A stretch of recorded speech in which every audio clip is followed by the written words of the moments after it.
What's an actual psychological cheat code you use in social situations that works almost every time? Before we begin, don't forget to subscribe to the Vancher channel. Also, please share your thoughts on this video in the comments. Let's get started. Story 1. Being comfortable in silence is power, especially in any sort of negotiation, complaint, somebody asking for something, or vice versa. For some reason, when you stay quiet, people break. Answer. I did some weird training on customer interactions ages ago, and they called this dropping the rope. The analogy was supposed to be breaking a tug of war, not dropping the soap, but it was really useful in tech support calls. If you're not sure what question to ask next, a little bit of silence is amazing. People will start volunteering information to fill the silence, and most of the time they know fine well what they did, so they'll provide good clues. All I did was the best reward for dropping the rope. Story 2. It's not really a cheat code, but build up people who are part of the same social circle but aren't currently present. For example, if you're out at dinner with your normal circle of friends and one of them isn't there, talk them up and share something positive about them to the rest of the group. Without consciously thinking about it, we start to become aware of the kind of things people in our social circles say about us when we're not present. Sort of like if he cheats on his girlfriend to be with you, he's going to cheat on you at some point too. There's a real character revealing element when someone is bad-mouthing someone who isn't there, where we recognize that we might be spoken negatively about by the same friend when we're not there. If you tell your group, man, I can't believe how good John is getting at guitar. When John isn't there, you're planting seeds of trust in the others in your circle that if they're ever the ones that are missing from the social situation, you're more likely to be building them up than tearing them down. If you tell them, I can't believe John still has that stupid mustache, and try to get a laugh out of them, assuming you wouldn't say that to John if he were there, you might get some laughs, but you'll also be planting seeds of distrust instead. More broadly, apply the same technique even if the person is present. If you're hanging out with two people you know who don't know each other well, and the subject is about desserts, tell Jenny, Sarah here is an incredible baker. She made the best chocolate chip cookies for our Christmas party. None of this has to be obvious or overt. Don't force these sort of things. But if you can associate in people's heads a sense of, this person builds people up, instead of this person tears people down, especially, but not exclusively, when the person they're building tearing isn't there, you're going to build a sense of trust in others. Hey, sure.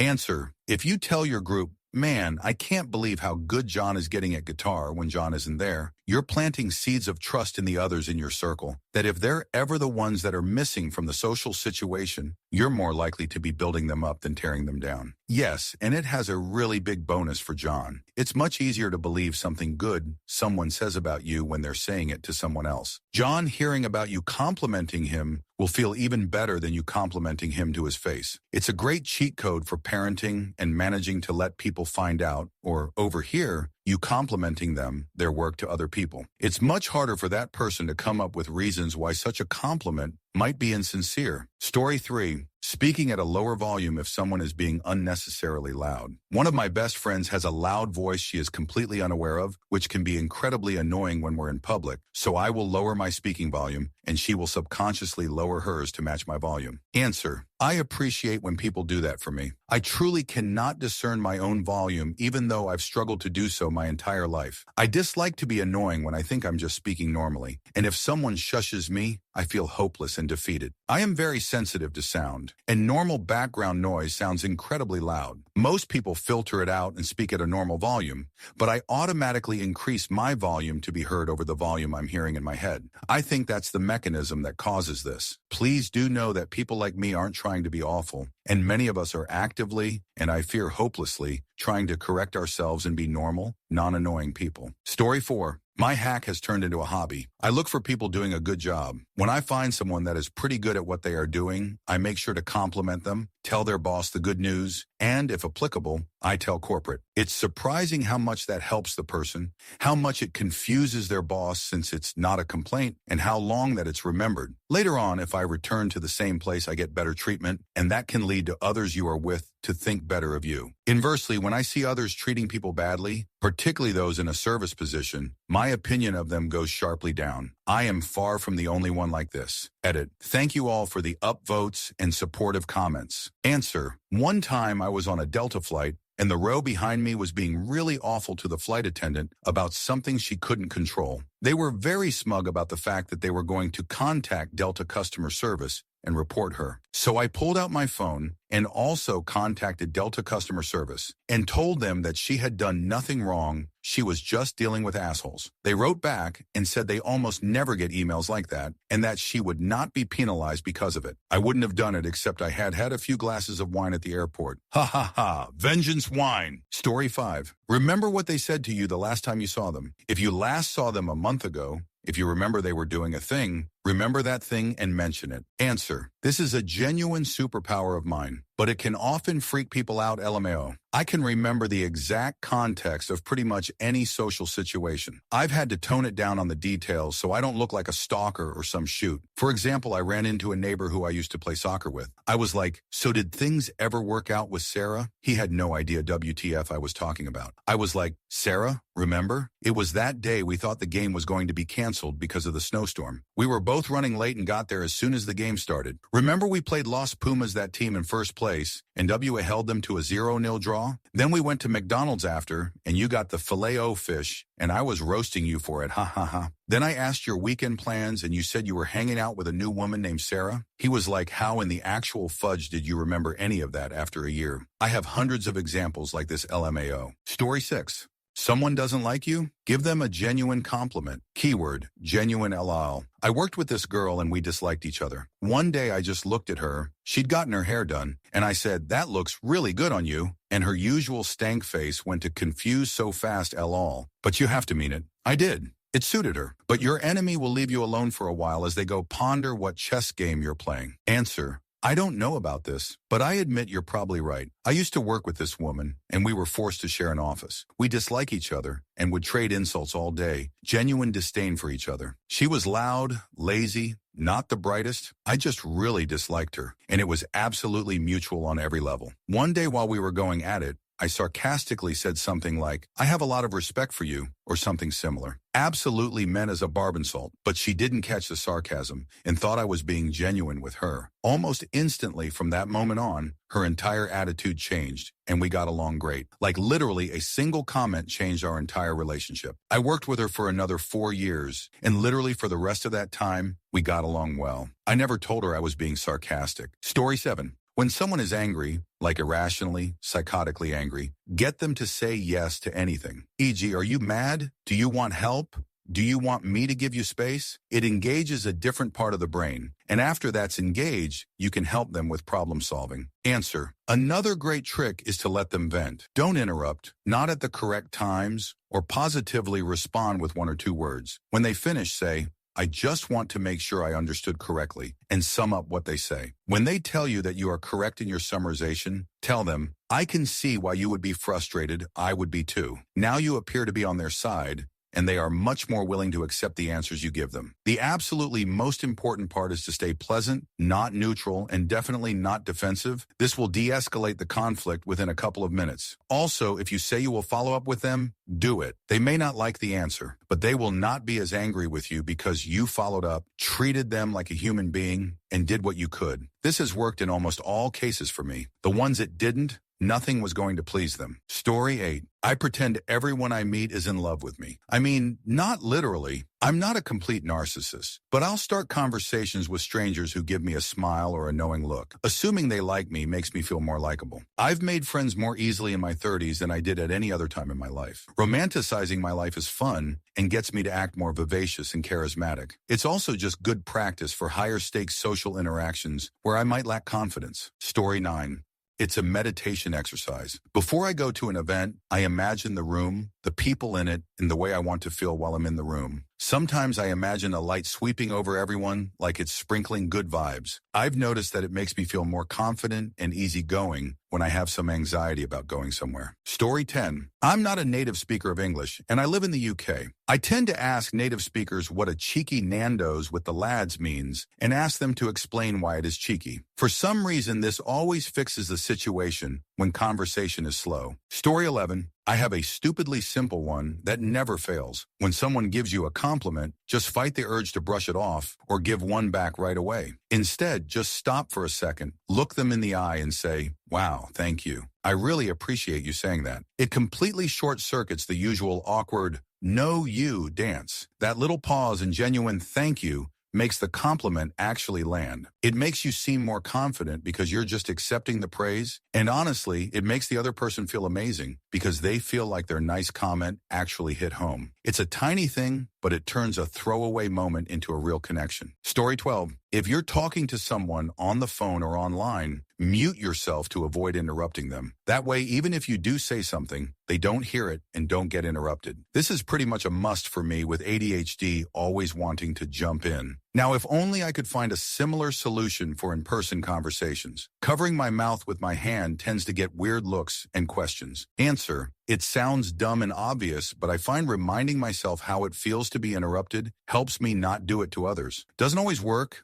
I really have pay attention and very, very consciously tell myself to shut up and let someone finish because it feels like shoot to be interrupted. But it does work. If that fails, I practice appropriate listening facial expressions, eye contact, and subtle head motions that show I'm listening. This creates enough focus on something else to prevent interrupting, but not enough that I don't hear what they're saying anymore. Story 13. I tell myself social mode on when going into social situations. It works surprisingly well in getting me to talk more and be more of a part of conversations. Answer: great tip. The world we experience often mirrors the thoughts we nurture. By consciously reshaping those thoughts, we really can hack the way we perceive our reality. I once had a psychologist who gave me an assignment of standing in a strong, confident pose for a minute whenever I felt down. Like a superhero pose, lol. It sounds silly, but it really does help. Story 14. Raise my eyebrows when I smile hello. Usually we only do that for people we recognize, so it makes people feel like they are already accepted. Story 15. When someone is stuck, they're surly, they're depressed, they're anxious, whatever, and it's making it hard for them to engage and have fun, hit them with something absurd. Like when my kids can't seem to get past having a rough day at school. Anything I can do to help? Food? Water? Send a genetically engineered giant capybara to demolish the school? The absurdity of the last one is kind of like giving the stuck brain a little shake. It doesn't immediately fix everything, but very often it gets them unstuck enough to stop obsessing and start on the path to a better mood. Story 16. When you want to learn something, facts, rumors, gossip, etc., state the fact but leave one detail intentionally wrong. The other person will love to correct you and give you all the information. It feeds their ego. You learn what you wanted. Everyone is happy with the result. It works when I use it. I know it works on me as well. Answer: I've also found that if it's like gossip that you know the other person knows, if you say something to imply you don't really want to know, or you're trying to respect their boundaries, like, yeah, I know something happened, but it's none of my business. I don't want to be nosy and then let it go. Sometimes it makes them want to tell you. I'm not like a gossip spreader. I'm just like deathly nosy lol. Story 17. Acknowledge the quietest person in the group every now and then by linking the current conversation to something you remember about them. The anti-socials need some spotlight sometimes. Answer: my brain still hasn't figured out whether I want to live in complete isolation or be the fudge mayor yet. Sometimes I find it easy to run a conversation, and other times I'm off to the side in my own world. When it's the latter, I do love when someone throws the ball to me, as the problem isn't that I don't want to participate, it's that I just can't think of any way to jump in without being awkward. Story 18. An actual usefulest credit thread. This has worked for me in public setting when I get anxious. People are watching me, counting my steps. 1, 2, 1, 2, 1, 2. All of a sudden, I'm not worried about being watched. IDK worked for me. Story 19. When you suspect someone is lying to you, ask them a question, let them answer, and then don't respond. Just keep looking at them in silence like you're waiting for them to say something else, and they will. Awkward silence makes people want to babble. Story 20. An effective way to deal with passive-aggressive comments is stupid and cheerful. Don't read into their comment, rise above it. Story 21. If you're in a group of 3 and someone is talking to you, and you don't want to participate, respond, lead the conversation. Rather than looking at the speaker, look at the other person. The speaker won't be able to keep talking at you whilst you're looking at the third person. They'll have to quickly switch and address their speech to that third person. You're then free to slink away quietly. Works every time. Story 22. If you act a mood, then your actual mood will follow. Feeling bad but need to get it together for some event? Just smile and your mood will follow. It doesn't cure depression, but it's a good way to get in the zone for something temporary, mostly useful if you're at a party and you want to be having fun, but you're just not feeling it at the moment. Answer: your brain is totally unable to do anything ironically. You can outthink it, even though, paraphrase from Nate Bargatze, your brain is helping you do the outthinking. Your whole self basically follows what your body-mind is doing, and there are many studies on this. Want to be confident? Dress, walk, and act confident. Want to be happier? Smile, act engaging, and act like someone who is unbearably happy. They've even done studies that if you have someone read a political speech that is completely opposed to their political views, they will feel more sympathetic to the political theory and feel of the speech afterwards. Your body and mind is simply unable to realize that it is doing something ironically or that you are pretending. Story 23. I've seen people swear by the solid snake method for conversation. Just repeat something about the other person's statement as a question. As a question? Yeah, it keeps the conversation going. Keeps the conversation going. Yeah, at the very least, it shows that you're paying attention. Paying attention? At this point, though, you should probably stop. It doesn't work forever, and it doesn't work all the time. Probably shouldn't use it to respond to questions with another question either. Story 24. Ask way more questions than sharing about myself. I make it a little game to see if I can keep from telling anything at all about myself, remaining a man of mystery. Addition. By the way, the ease with which I can remain silent on myself also turns out to be a pretty good indicator about how self-absorbed the other person is. Story 25. In emergencies, there's this old instinct in us to be less likely to act if there's more people around us. It worked wonders when we were hunter-gatherers, don't stick out and all that. So people aren't being mean. It's a really old survival mechanism that stops them from helping out. It's as fundamental to us as any other instinct, so it's difficult to break out of. What's neat is that there is a super simple solution. Point a single person out and tell them what to do. It will almost always work, and people are now not worried about doing the wrong thing. The entire group is now free to act. I've had to use it once, and it really worked. Story 26. Always learn the names of the front office receptionists, custodians, maintenance crew at your place of work, volunteering, etc. Always say hello to them and treat them like human beings. You would be surprised at how nice they treat you and help you out. And it's the right thing to do anyway, since they are human beings who deserve to be treated with respect. Story 27.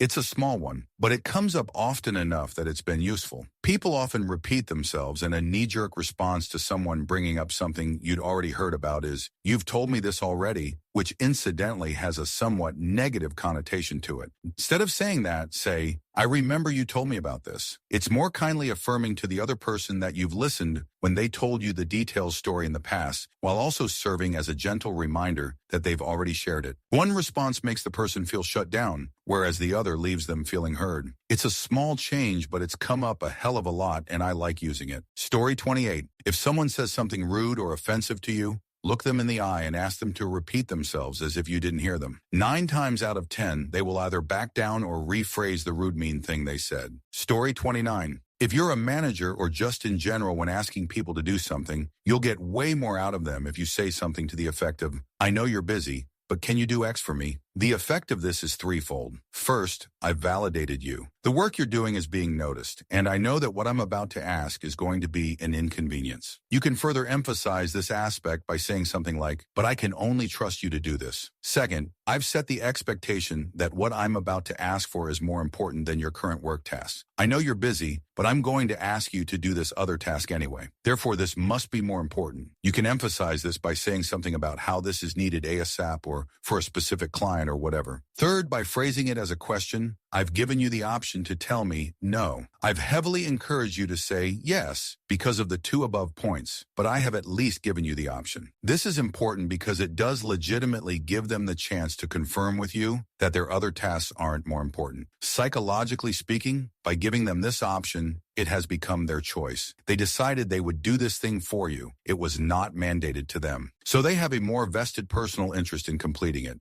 Many people do this subconsciously. Answer: you can emphasize this by saying something about how this is needed ASAP or for a specific client or whatever. please do this. As a person with both ADHD and autism, I would just say sure to your first question and add it to my work list. I need to be told explicitly that this new task is more important than any other work I'm doing. If I'm not given explicit instructions about the priority, I'll just keep working on my current task, or more often struggling to figure out what I should be working on. This caused me a lot of problems before I was diagnosed late in life. Now I make sure to ask about the priority, but it's really helpful to be told that when I'm given the task. Story 30.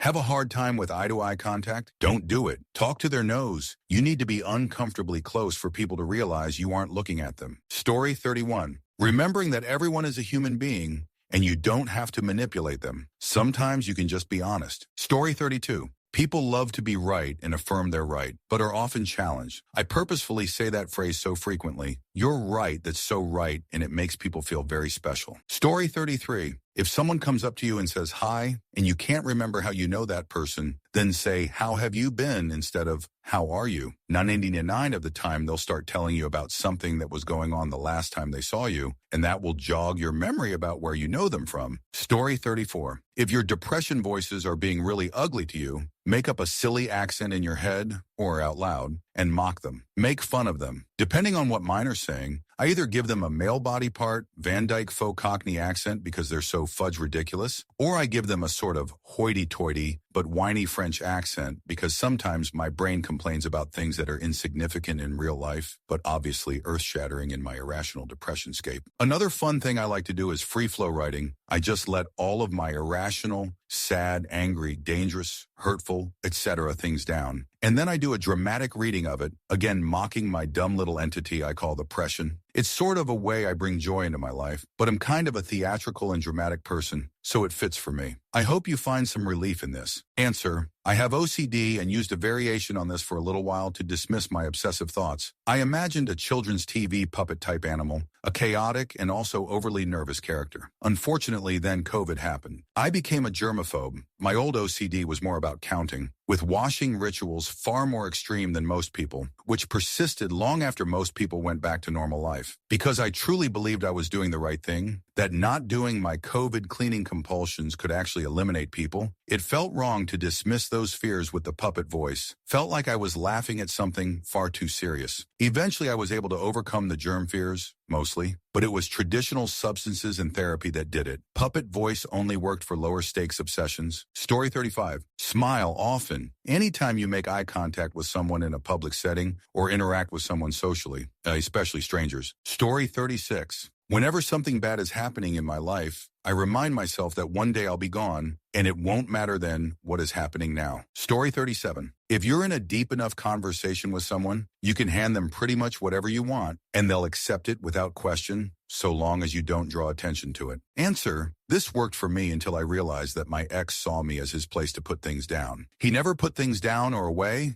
He gave them to me, and then I put them down or away. Now, I'm extremely scrupulous when people hand me shoot, and I make them wait several seconds until they explain what they are handing me and why. It makes people really uncomfortable, which kind of sucks, but I feel better not being mindlessly handed things these days. Story 38. Anytime someone brings up a political thing I don't want to engage with, I simply say, I don't have enough information to have an opinion on this. It almost always shuts down these conversations. Story 39. If you and your partner are most likely going to get in a fight about something, you can negate any and all shouting by carrying a cat to deliver whatever news will cause shouting. No one will yell at you if you're holding a cat, and you'll just go right to the go for a drive, sit, in room smoke phase. Story 40. When dealing with narcissistic people who are causing issues at work, don't look them in the eye. Look at their forehead when addressing them. It disarms and belittles them. Only speak to them when absolutely necessary and use a tactic called gray rocking otherwise. They'll eventually leave or get out of your way because you don't feed their social battery. Story 41. Tell the truth all of the time. Go out of your way to correct yourself when you've misspoken. Example, I was talking to Fred last Tuesday. It was Wednesday. Along those lines, if you mess up, fess up to it without offering excuses and apologize. If it's work-related, maybe throw in how you've ensured it won't happen again. Do these things and people will rarely doubt you,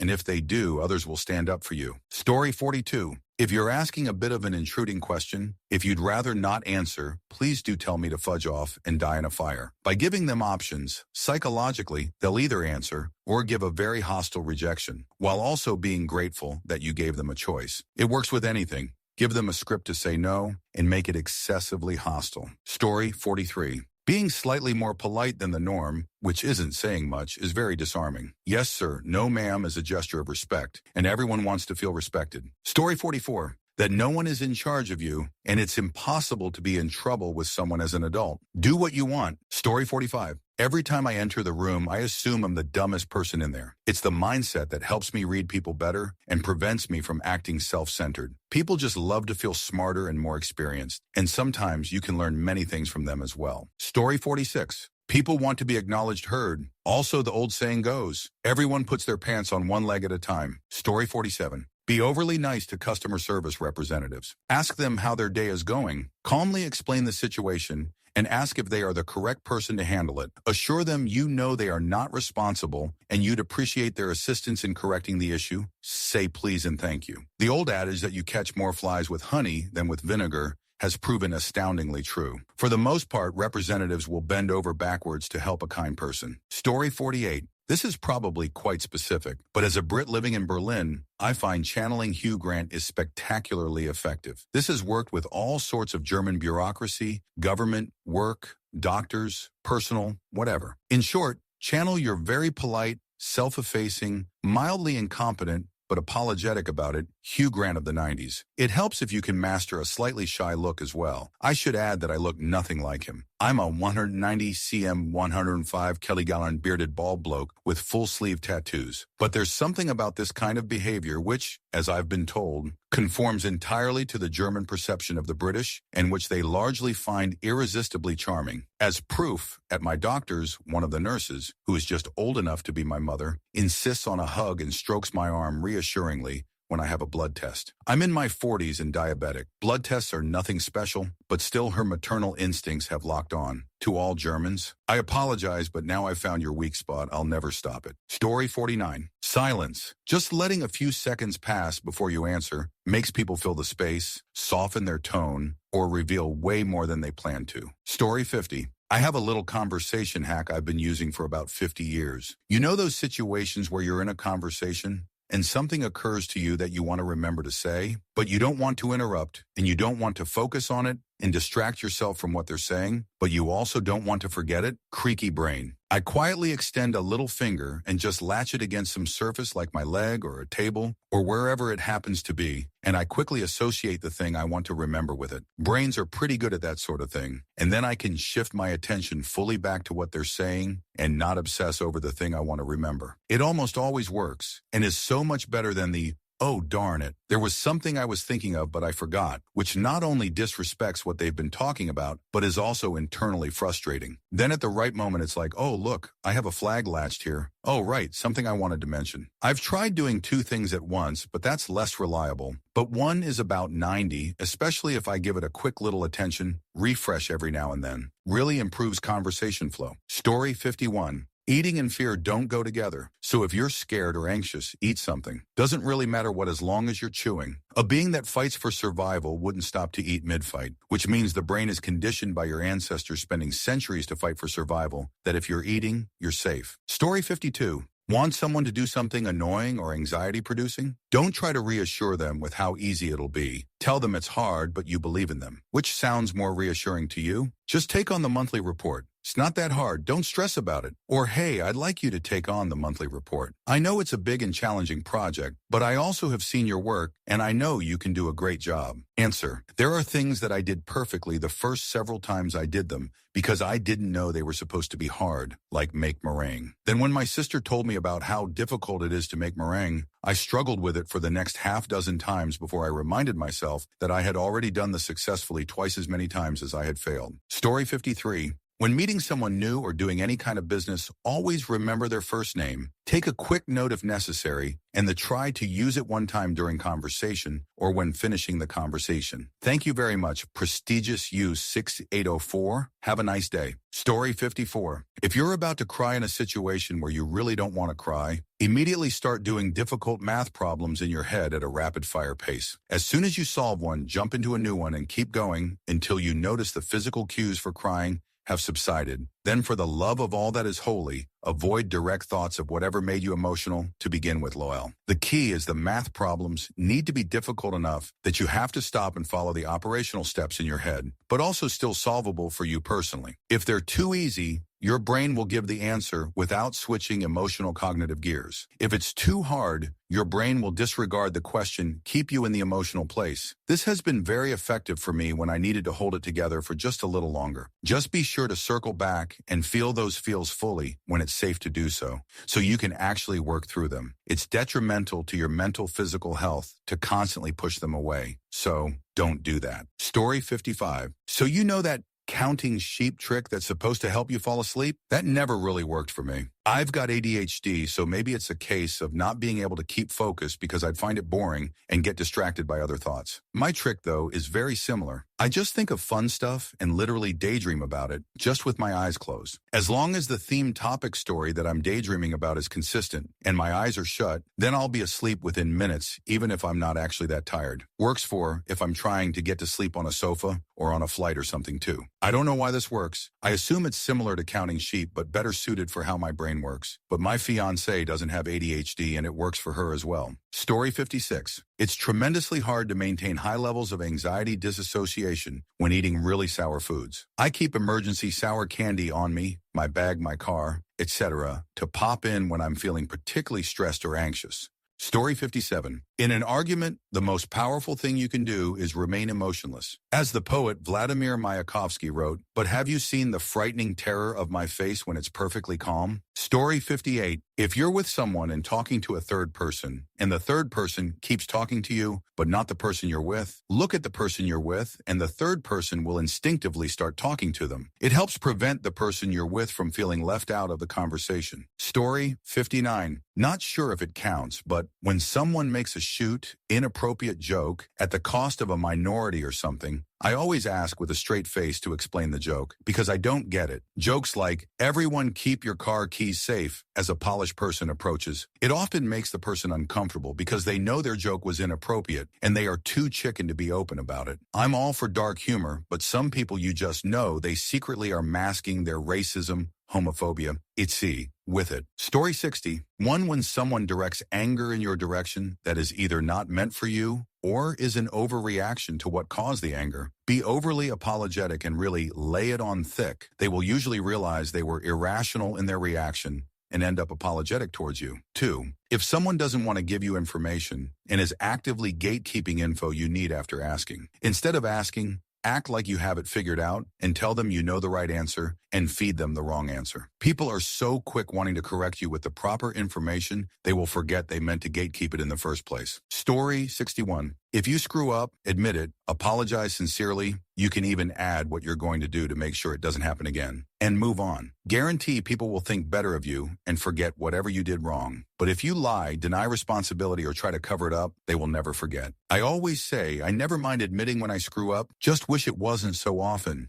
Story 62. When I can feel tension rising during an argument, I dramatically call out an invisible distraction. I learned this from watching Dog Whisper. When Caesar uses a sudden distraction method to break the dog's concentration and diffuse a potentially aggressive situation, he usually touches the dog quickly, which in turn startles the dog and breaks their concentration. For example, my BF and his brother are both hard-headed and can get pretty tense in the simplest of situations. Once they start talking through clenched teeth, I know I need to step in. I usually break their concentration by pretending to fall, trip over something, or by loudly exclaiming something like, "Oh shoot, what was that?" or groaning loudly saying, "Oh no," to which my response to their "what's wrong" is me saying nothing and looking on the ground like I lost something. This also works on my BFS-infused ADHD issues and talking nonstop to someone who has lost interest. Story 63. If I'm at a family event and the person I'm talking to has adult kids, I always ask them for parenting advice since they've done such a good job. It instantly gets them talking, and I can just chill. Story 64. If I can't remember someone's name, I apologize and follow up with something like, I used to be in the military, so I'm used to everyone having their name on their shirt. I'm really sorry. A lot of people are shoot with names, and I really don't know anyone who remembers them. Saying this takes all of the social pressure out of the situation. When I can't remember someone's name, and it gives everyone an out, I say why I don't remember a name, and I also imply that it's okay if you forgot mine. Story 65. Here's a really simple one. Most people look at each other's right eye when they talk to each other. If you want someone to feel like you're really listening to them, just start looking at their left eye. It works. Story 66. At a group dinner, after the bill is paid, I say, "Welp," slap my hands down in both knees and stand up. So far, everyone then stands up after me, and the group heads out the door. Story 67. Take note of every single thing that gives you even the slightest bit of joy. My cat purred when I pet her today. It's great sleeping temperature weather. My clothes are very comfortable. The flower I saw was pretty. I saw a dog. There was a rainbow reflection on the floor. My shower felt great. That joke was funny. Things like that. Plus a constant gratitude list. Am grateful I have access to good tasting food. Am grateful for birds because look cool when they fly. Am grateful for the cat tower I got because my cat loves it. Am grateful for the McDonald's free apple pie coupon I got because it was really good. It changed my perspective a lot. Story 68. Find something you like about a person and compliment them on it. If they're in a good mood, they'll still be happy. And if they're in a bad mood, it'll help. Story 69. My hack is learn names and be happy to see the person. There's a few people at my job whom I don't have much reason to interact with, but I see them around most days, especially the maintenance workers. I introduced myself to them and made sure to remember their names. I'm terrible with names. Now we wave and say hello to each other every time we see each other. It makes us both happy to happily greet the other person, and my mood is instantly boosted. Story 70. If I'm having a conversation with someone and they say something mildly racist or sexist, I calmingly say,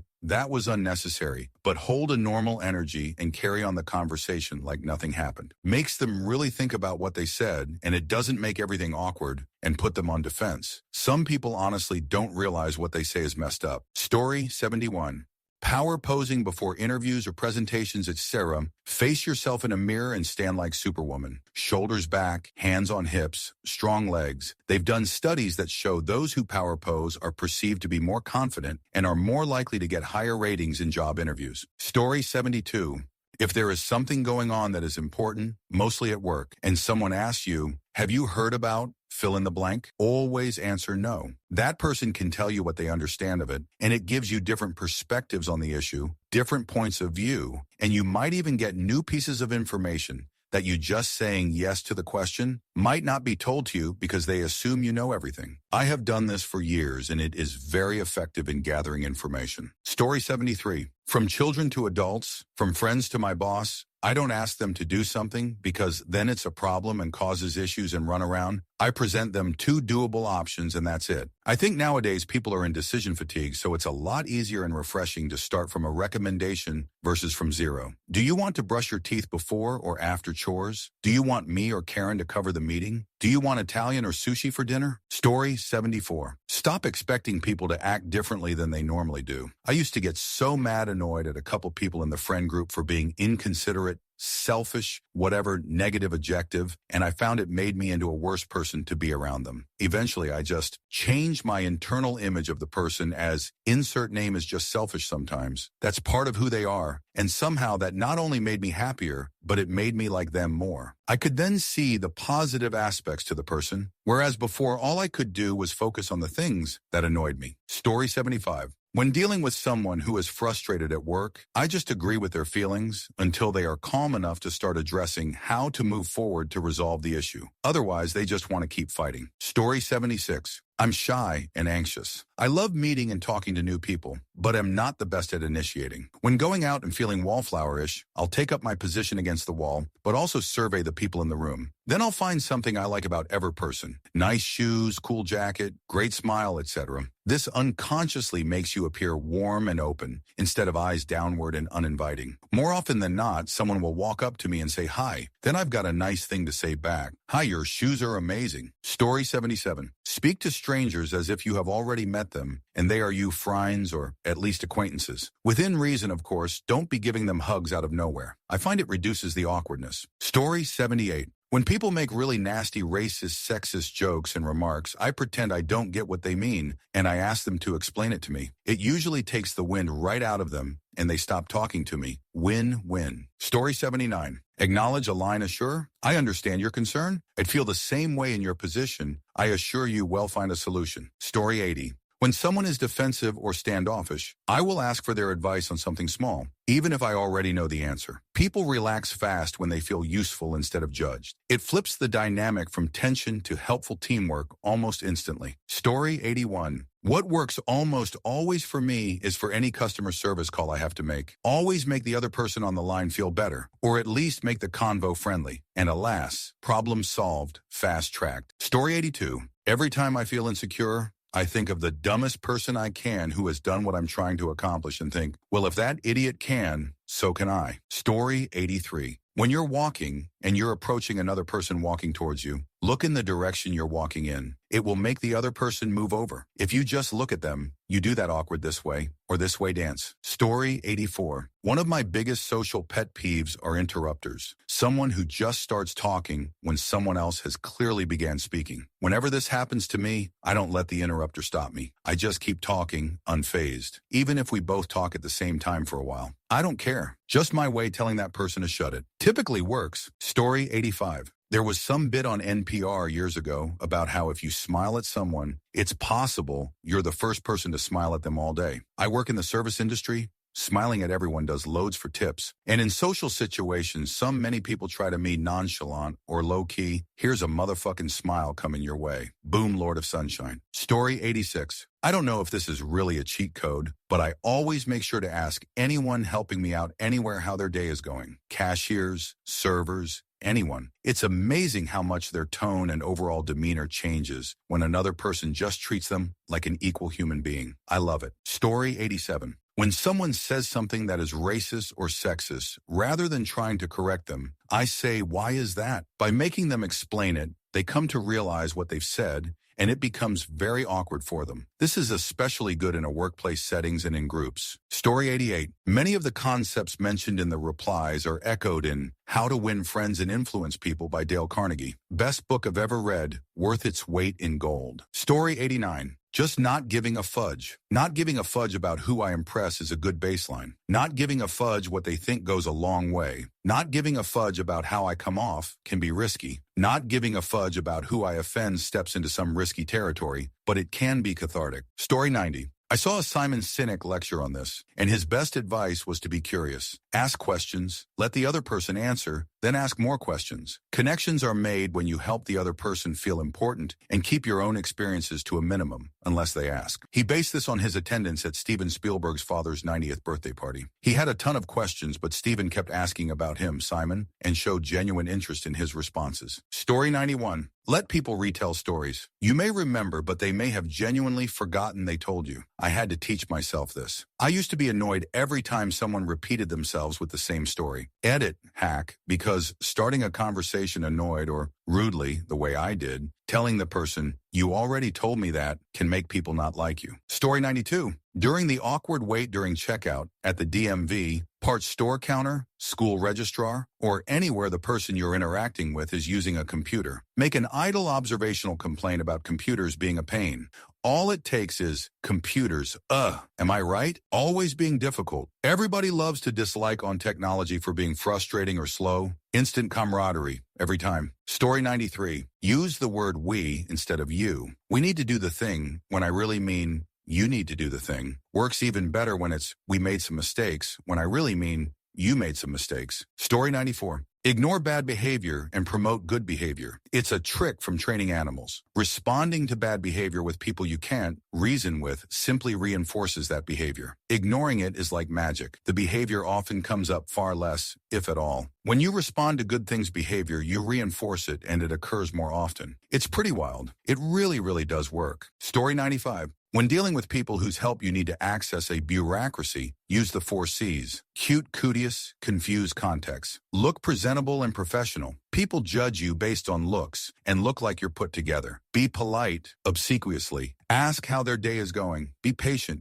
Crack a joke. Crack. Make it clear that you need help and that you really hope they can be the one to help you. Most people, not all, but most, want to be able to do their job and want to get you through the system. Provide context, a win condition. Let them know where you are, where you want to get, and the steps you've taken already to get there. If you've done half the job, most people will jump at the chance to get you across the finish line. Story 96.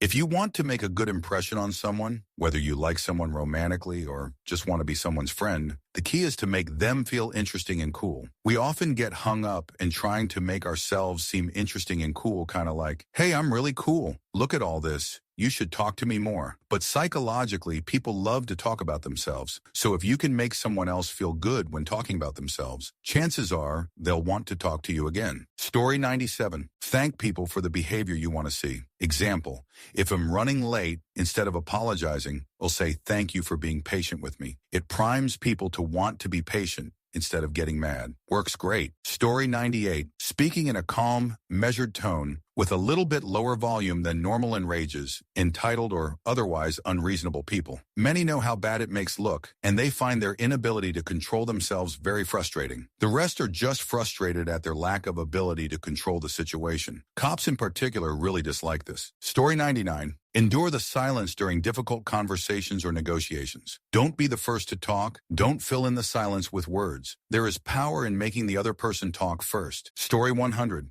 When you allow yourself to truly not care about people, it doesn't matter how bad they treat you. When you don't care, it doesn't affect you. Let go of it. Story 101. Open-ended questions, bonus points if they allow someone to expand on feelings or emotion. For example, don't ask, where are you from? Ask, how did you end up living in? Don't just ask someone, what do you for work? Ask, what do you like most about? Insert job. Story 102. Active listening. The best way to impress people is to not only let them do the talking, but demonstrate that you're actually paying close attention to them. Story 103. When someone tells a story, I just repeat the last 3-4 words they said as a question. They think I'm a fantastic listener and will keep talking forever. Works on my boss, my mom, my cat. It's a little terrifying how well it works. Story 104. When you see someone you know, barely know, or just met once before, greet them with enthusiasm, as if they are an old friend. People want to feel remembered and welcomed, and this will warm up the relationship instantly. Story 105. If I do something embarrassing like trip or drop something, I state, wow, that was embarrassing, and everyone laughs instead of repeatedly asking me if I'm okay and keeping me in the spotlight. Yes, I have social anxiety and severe clumsiness. Story 106. People generally do not like situations to evolve unexpectedly. So when I don't want to be part of a situation,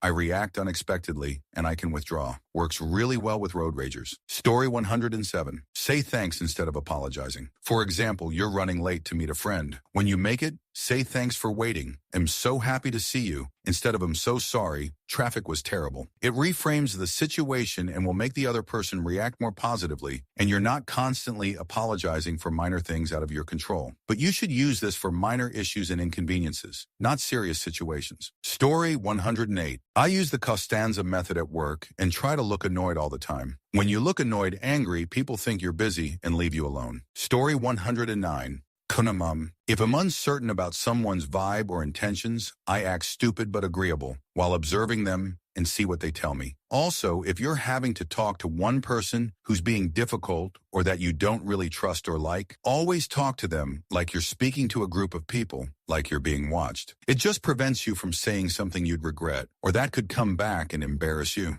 Story 110. A surprisingly effective social tactic when trying to develop friendships or deepen relationships with colleagues, ask someone for a small favor. When people do you a favor, their mind equates it with liking and trusting you, which builds rapport. I make sure it's always something small. Hey, can you tell me if my lipstick is on straight in a social situation? Or would you mind proofreading this email really quickly before I send it? In a work situation, it's subtle, but has really helped me to get closer to people in spite of my shyness. Story 111. Learn everyone's favorite color. It makes gift giving so much easier. No matter what you get, the color makes it feel more personal and unique. Story 112. With some people, every time I say literally anything, the first response is to zero in on the one problem with what I said.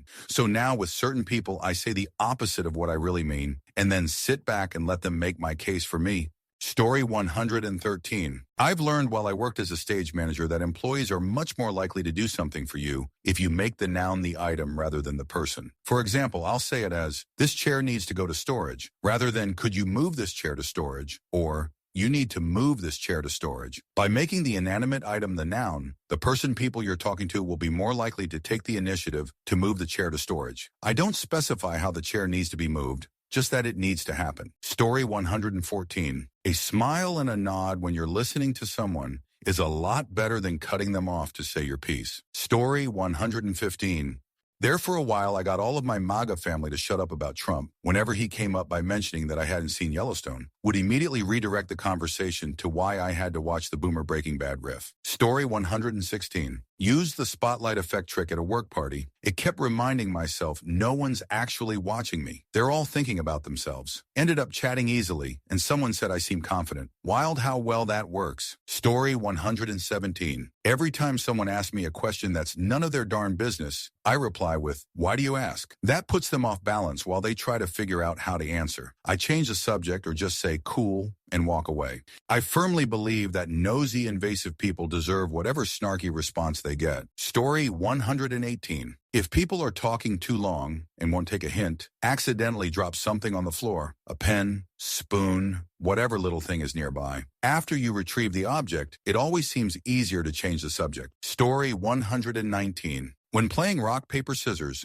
just before everyone reveals their choice, use a word that starts with the same letter as the choice you want your opponent to make, and most of the time they will. This is why scissors is the most common choice, because most people initiate the game by going rock, paper, scissors, shoot. But if, for example, you were to say rock, paper, scissors, Rhode Island, there is a good chance you will short-circuit your opponent's brain into playing rock as they react to your unexpected outburst. Story 120. People will believe darn near anything as long as you look like you know what you're doing in the meantime. Story 121. If someone is mad at you, this especially works for retail or restaurant workers, just look at them while slightly smiling without saying anything. It will make them feel uncomfortable, making them realize they are just yelling at nothing, and stop. Story 122. A smile, remembering what they said at previous encounters, occasional eye contact and giving advice opinion, only if they ask for it. Story 123. Algo que me funciona en conversaciones es hacer preguntas abiertas. CMO. ¿Y qué fue lo que MS te gusta de eso? Y luego reconocer algo positivo en lo que la persona comparte, como, se nota que eso te importa. La gente se relaja cuando siente que es escuchada, y la conversación fluye sola. Story 124. I inhale as deeply as I can, to the absolute limit, and then force one last pull and release. All tension goes away along with the exhalation. The first time you'll get the urge to cough. The second time you'll think you look ridiculous. The third time you'll notice no one has a clue and that you just unlocked your mind. Story 125. Less is more, and you can just leave any party with more than 15 people without saying goodbye. Irish exits are stress-free. Story 126. Matching people's energy. If they are excitable, become excitable. If they are giving you nothing, give nothing back. Don't be overextending yourself for people who give you nothing. Story 127. If someone else is raising their voice and acting agitated, lower your voice considerably and speak calmly. Most of the time, this has the effect of shaming them into calming down. Story 128. Playing dumb. Anytime someone says something offensive as a joke, I pretend not to get it and ask them to explain why it's funny. I would say about 90 of people realize they're being a jerk. Story 129. Presenting something with everyone is doing it, as opposed to too many people aren't doing it. My example isn't a social situation, but when I was managing a team of 20 PPL, my supervisor wanted me to run a report of all the late clock-ins and set a target number. Displaying the percent of late arrivals along with the goal did nothing. Then I switched it up to say, last week, 92 of employees were on time for every shift. Let's try for 95. I know there's a psych term for it. It's far more effective in debates that are political in nature than saying outright someone is the outlier. Those TikToks can be convincing, but seeing people coming together for food banks is a sign that most Americans don't want to see others go hungry. Story 130. If you're in a group trying to make a decision, wait until most others have spoken to voice your opinion. You'll have more information, and people will remember what you've said. Story 131. If you want to make someone feel uncomfortable, look at their shoes with a slightly confused look on your face. They'll immediately look down, wondering what the issue is. If you can't see their shoes, look just above their eyebrows like you're looking through them. Story 132. People rambling on and getting stuck in the detail prompt them with a gentle and engaged, "So what happened?" to help get back on track. My wife rambles a lot, and this helps to get her train of thought to pull into the station before I throw myself under it by saying, "Get to the point." Story 133. Asking people for advice and an occasional favor does seem to make them like you more. It's a double win if you pick the right moments. Story 134. Repeating every word someone says in deadpan will 99 of the time enrage the person to cause physical violence upon you. Source, my sibling. Story 135. When meeting someone new, say their name out loud at least once. Saying it out loud increases retention by orders of magnitude, for me at least. Story 136. If you want someone to tell you something, open up, you have to stay silent. They will keep the conversation going without noticing in order to avoid awkward silence.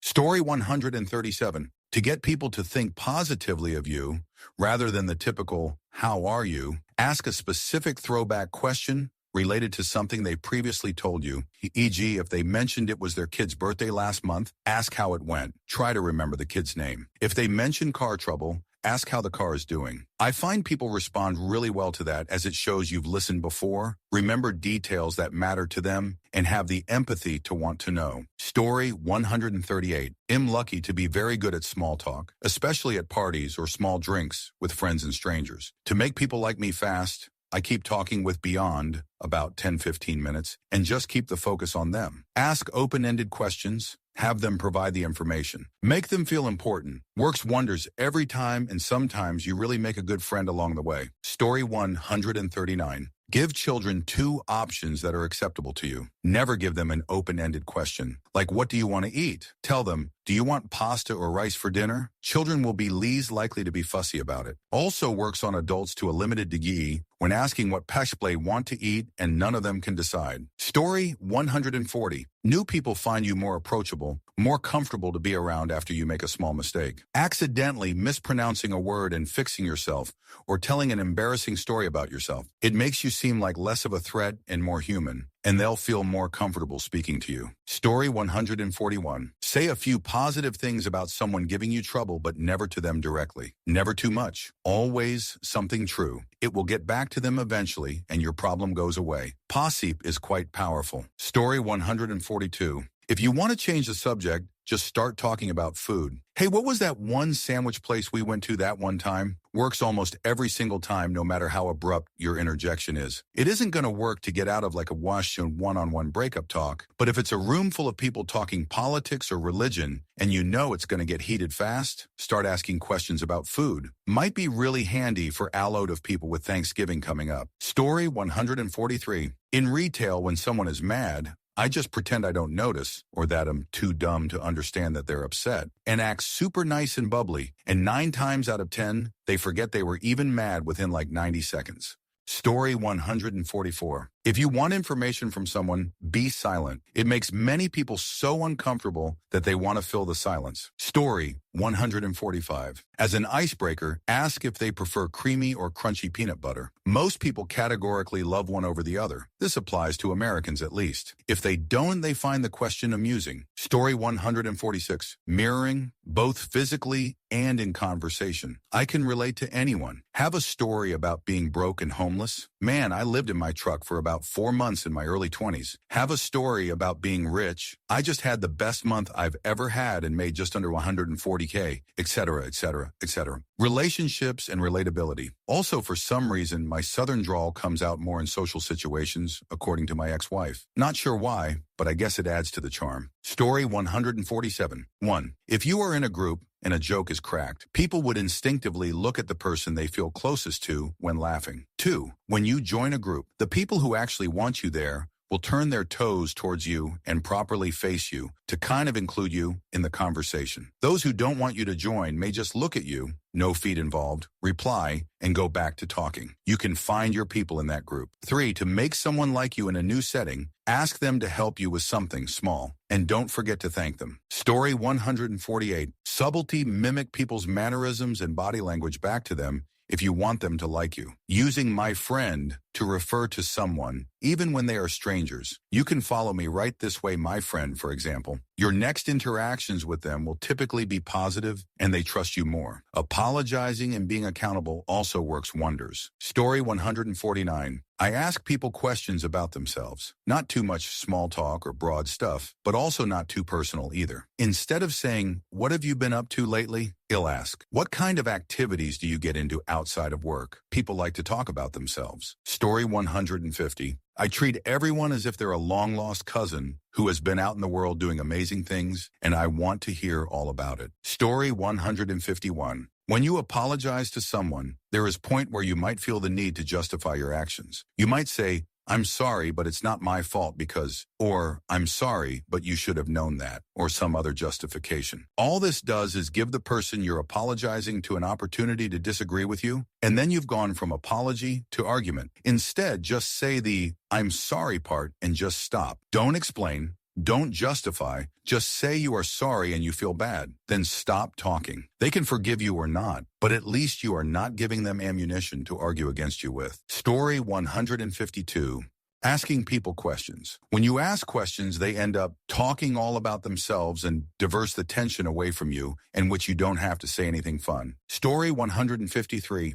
Ask people questions about themselves and their lives. People generally like talking about themselves, so it means that I don't have to say that much. Story 154. I stutter. It was a paralyzing, "Hurry up, kid. I don't have all day," bad stutter, and I was the butt of a lot of jokes. I took piano as a kid too, and I was decent at it because it was mostly keeping time and following a melody or rhythm. One day, I heard on the radio a familiar voice being interviewed and talking about his stuttering and how he overcame his speech impediment by reading poetry and practicing his speaking. The voice giving this valuable instruction was Darth Vader, or some guy who sounded like Darth Vader named James Earl Jones. How was I supposed to know? I was a kid. He said it can be conquered, and his speech and voice, it got him success in work as an actor. I didn't do poetry, but I had some of those piano lessons in me. So I figured I'd give it a try, but my way. To this day, I voice my words in my head in a rhythmic sort of singing within a small range, and the speak while maintaining a deliberate and steady cadence at a lower volume. It took a while to get used to it, but worked, and I have since been able to speak without a stutter. I can do public speaking with a microphone, and only a few people remember I stuttered as a kid. My mother has referred her friends' daughters and sons to call me out of the blue when she hears in conversation that their grandkids have a stutter. So I tell the callers the story about James Earl Jones and how he worked through his with poetry, and tell them to look up his interviews on YouTube and my similar but different method. It is still there, and I can feel it at times when I forget to do my thing. The downside is even in the most excitable moments, I come across as aloof and detached to the action when I speak. Story 155. The first thing you say in a conversation and how you say it sets the tone and expectations for what follows. "Hey, mate," said in a friendly tone, "will get me to where I need to go or the help I need 99 times out of 100. Story 156. When your brain is being mean with negative self-talk, anxiety, or depression, give it a name and address it directly and out loud if possible. You're a disappointment and you don't know what you're doing. Shut the hell up, Janice. I don't have time for your BS today. It helps you subconsciously separate these intrusive thoughts from your conscious mind. And after a few weeks, you'll find you can dismiss a good number of these negative thoughts. Sounds dumb, but it works for me and my friend circle. Every now and then we're out and I'll hear, "Zip it, Todd. You suck." Story 157. This isn't so much a social situation, but a few times in my career, I've had a colleague who talks too much and will hang around my desk office just going on and on without knowing when or how to stop. I just get up, go get a coffee, then walk over to their desk. They'll follow me talking all the way there, then stay once they're back at their desk while I get back to work. Story 158. I'm terrible at remembering names when I meet people, mostly because I meet so many at work. So a trick I use that's worked wonders is simply to repeat their name back, and it makes it stick. "Good morning, yeehaw white derp. This is Ethan." Ethan, yeehaw Wyatt Derp, pleasure to meet you. Story 159. People love receiving snacks and food. My mom actually taught me this a while ago. She would always bring snacks, pre-packaged snack bags to doctor's appointments. My teachers, the pharmacists, like literally everywhere, and everyone loves her for it. I started doing the same and received a similar response. Story 160. When someone is angry and arguing without listening, I'll find a point we can agree with and tell them, yeah, I agree with that. And when they are put off balance by that, I explain why we differ from there. Story 161. I start sounding like I agree with them, e.g., that is a good point concern you bring up, and then I ask them a question encouraging them to broaden their mind. E.g., have you considered this may be because, or why do you think it's like that? Even when I am extremely on the opposite spectrum of their beliefs and ideas, this has ended up almost always a very respectful conversation, and there has actually been times in which their minds were completely changed and or the situation de-escalated well to the point that no incident really occurred. I also try to keep an open mind myself. There have been rare few times in which they were able to change my mind. Story 162. Reframe being wrong. Whenever I am wrong, I started telling myself, oh, look, more proof that I am human. It helped me realize that mistakes are human, and the anxiety I get about mistakes only makes the situation worse. Also, it helps me ask more questions. When I ask a question that gets a negative response, whether warranted or not, that tells me something about the person I'm talking to. Did they give me the benefit of the doubt? Will they listen if I try to explain? If the answer is no, do I want to engage with this person again? Story 163. In group situations, always say something positive, complimentary about someone to the group after they walk away. If Denise leaves the meeting, say something like, I love how Denise is always ready to help. Story 164. Repeat or paraphrase what someone just said to you and then wait. They will share more. When we experience this, we feel invited to share more about whatever we are talking about and feel like the person who repeated back to us is a good listener. Story 165. I have two, but one is so super specific, I'm not sure if it will really help anyone, LMAO. The general one is that whenever I need to do something that I'm really anxious about, like a customer service call or something, don't be afraid to say something like, I've never done this and am not really sure how it works. I remember booking a driver's license test and I was getting really overwhelmed with all the questions I didn't know the answers to. After I said that, the person slowed down and kind of explained what the questions meant so I could figure out how to better answer them. It's not always applicable, but people are way more patient with incompetence if it's clear that you're trying, you just need some guidance. The second, way more specific one is that if you're ever meeting someone in person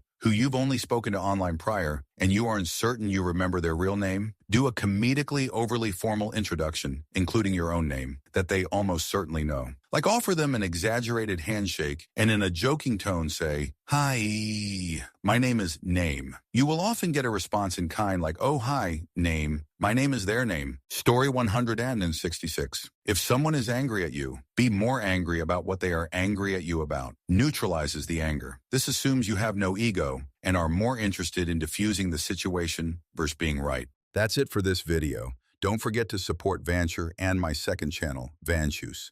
See you soon.